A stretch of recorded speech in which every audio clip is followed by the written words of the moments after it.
بسم اللہ والصلاۃ والسلام علی رسول اللہ اما بعد۔ یہ آیت نمبر ہے 94۔ اعوذ باللہ من الشیطان الرجیم، بسم اللہ الرحمن الرحیم۔ قل ان كانت لكم الدار الآخرة عند الله خالصة من دون الناس فتمنوا الموت ان كنتم صادقین۔ قل اے پیغمبر آپ کہہ دیجئے، ان کانت اگر ہے، لکم تمہارے لیے، الدار الآخرہ آخرت کا گھر، عند اللہ اللہ تعالیٰ کے پاس، خالصۃ من دون الناس تمہارے لیے خاص لوگوں کے علاوہ، فتمنوا الموت سو موت کی تمنا کرو، ان کنتم صادقین اگر ہو تم سچے۔ یہود یہ سمجھتے تھے جس طرح یہ دنیا ہماری ہے، دنیا میں ہم اللہ کے لاڈلے ہیں، ہم پر اللہ تعالیٰ نے بہت سارے پیغمبر بھیجے ہیں، تو آخرت بھی ہماری ہوگی، آخرت میں ہم اللہ کے لاڈلے ہوں گے، ہمیں اللہ تعالیٰ جنت دے گا۔ اور وہ یہ بھی کہتے تھے کہ اگر ہمارے گناہوں کی وجہ سے ہمیں جہنم میں جانا بھی پڑ گیا تو الا ایاما معدودہ، چند دن ہم جہنم میں رہیں گے اور اس کے بعد ہمیں جہنم سے نکال لیا جائے گا۔ تو بہرحال یہ ان کا ایک عقیدہ تھا۔ تو یہاں اللہ تعالیٰ نے فرمایا اگر تمہارا عقیدہ یہ ہے کہ قل ان کانت لکم الدار الآخرہ عند اللہ خالصۃ من دون الناس، اللہ کے علاوہ تم وہاں پہ زیادہ محبوب ہوگے تو فتمنوا الموت، موت کی تمنا کرو۔ تو یہ ان کو یہ کہا گیا تھا کہ تمہارا زبان کا دعویٰ غلط ہے، تم اللہ کے خاص نہیں ہو، ٹھیک ہے۔ جس طرح ایک اور مقام پہ فرمایا گا قل یا ایھا الذین ھادوا ان زعمتم انکم اولیاء للہ من دون الناس، اے یہودیو کیا تمہارا گمان یہ ہے کہ تم جو ہے وہ اللہ کے دوست ہو لوگوں کے علاوہ، فتمنوا الموت ان کنتم صادقین، تو موت کی تمنا کرو اگر تم واقعی سچے ہو۔ تو یہودی موت سے بہت ڈرتے ہیں، موت کی تمنا نہیں یہ کرتے، ٹھیک ہے۔ اس کے مقابلے میں مومن جو ہوتا ہے نا، مسلمان، وہ اتنا بے خوف نہیں ہوتا، اس کے دل میں کہیں نہ کہیں اللہ کا ڈر ضرور ہوتا ہے۔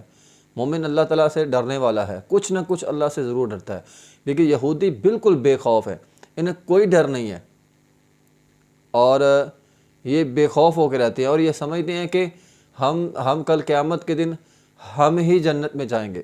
تو اللہ تعالیٰ نے اس بات کا جواب دیا کہ فتمنوا الموت ان کنتم صادقین، ابھی اگر تم جاؤ گے تو پھر جو ہے وہ تم موت کی تمنا کرو، تو موت کی تمنا بھی نہیں کرتے، یہ کر ہی نہیں سکتے۔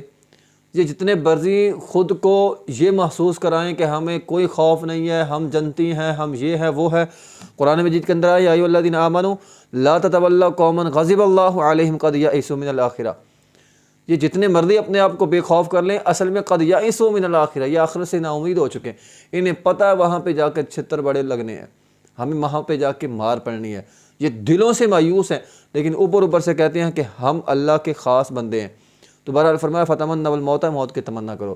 اچھا، اس کی ایک تفسیر تو یہ ہے، دوسری تفسیر اس کی ابن عباس رضی اللہ تعالیٰ عنہ نے اس کی ایک اور تفسیر کی ہے، وہ بیان کرتے ہیں کہ یہاں دو گروہ مراد ہیں، ایک مسلمانوں کا، ایک یہودیوں کا۔ تو یہاں دو گروہ تھے، یہودی اپنے آپ کو سچا کہتے ہیں، مسلمان تو سچے ہیں ہی ہیں، یہودی کہتے تھے ہم سچے ہیں۔ تو فرمایا چلو ٹھیک ہے آ جاؤ بھی، جو جھوٹا ہے اس کے لیے موت کی دعا کرتے ہیں، جو جھوٹا ہے اس کے لیے موت کی دعا کرتے ہیں۔ تو یہودی اس بات سے بھاگ گئے، یعنی اس میں مباہلے کی طرف دعوت دی گئی یہودیوں کو، کہ مباہلہ کیا ہوتا ہے؟ مباہلہ دو گروہوں کے درمیان ہوتا ہے جو دونوں اپنے آپ کو سچا سمجھ رہے ہوں، تو دونوں گروہ آ جائیں، آمنے سامنے بیٹھ جائیں، ایک دوسرے پر اللہ کی طرف سے لعنت بھیجیں اور موت کی ان کے لیے دعا کریں کہ اے اللہ جو جھوٹا ہے وہ سچے کی موجودگی میں مر جائے۔ نبی علیہ السلام نے مباہلہ کیا تھا نجران کے عیسائیوں کے حوالے سے، جب انہوں نے کہا تھا عیسیٰ علیہ السلام اللہ کے بیٹے ہیں، بات نہیں مانی، رسول اللہ صلی اللہ علیہ وسلم نے فرمایا آ جاؤ بھی میرے ساتھ جو ہے وہ مباہلہ کر لو۔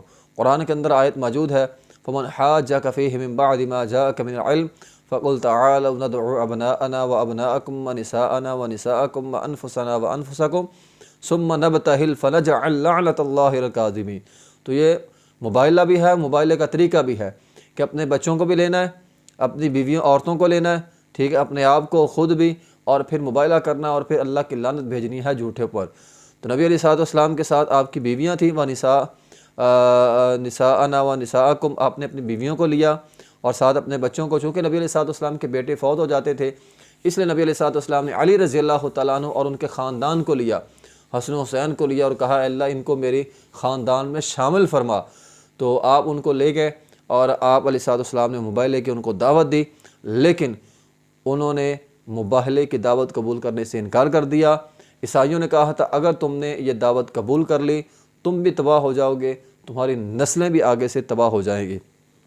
تو عیسائی جو ہے وہ ڈر گئے، انہوں نے مباہلہ نہیں کیا۔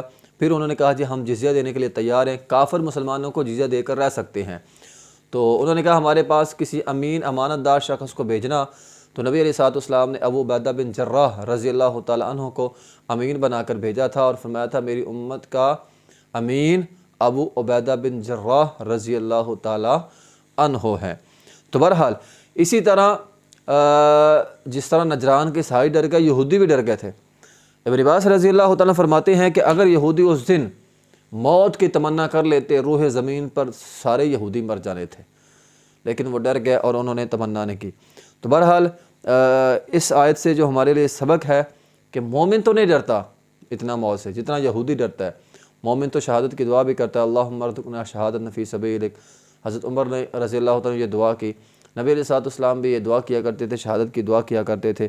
تو بہرحال مباہلہ آج بھی ہو سکتا ہے، آج کے دور میں بھی اگر کوئی اپنے آپ کو سچا کہتا ہے تو مباہلہ اس کے ساتھ بھی ہو سکتا ہے۔ مباہلے سے ایک ملتی جلتی صورت ہے لعان جس کو کہتے ہیں۔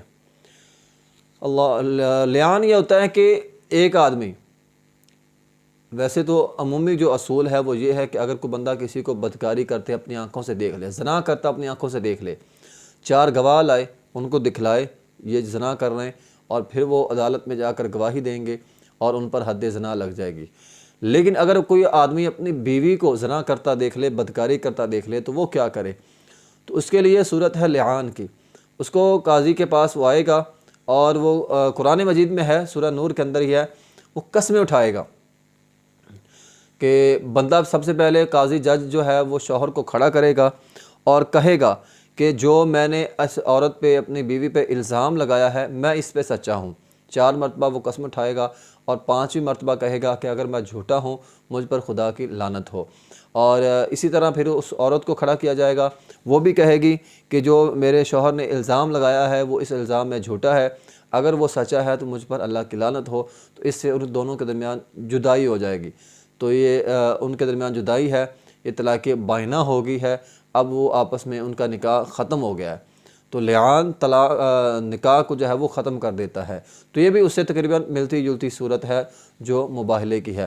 تو بہرحال ابن عباس رضی اللہ تعالیٰ عنہ نے اس آیت سے مباہلہ لیا ہے اور یہودی اس مباہلے سے بھاگ گئے تھے۔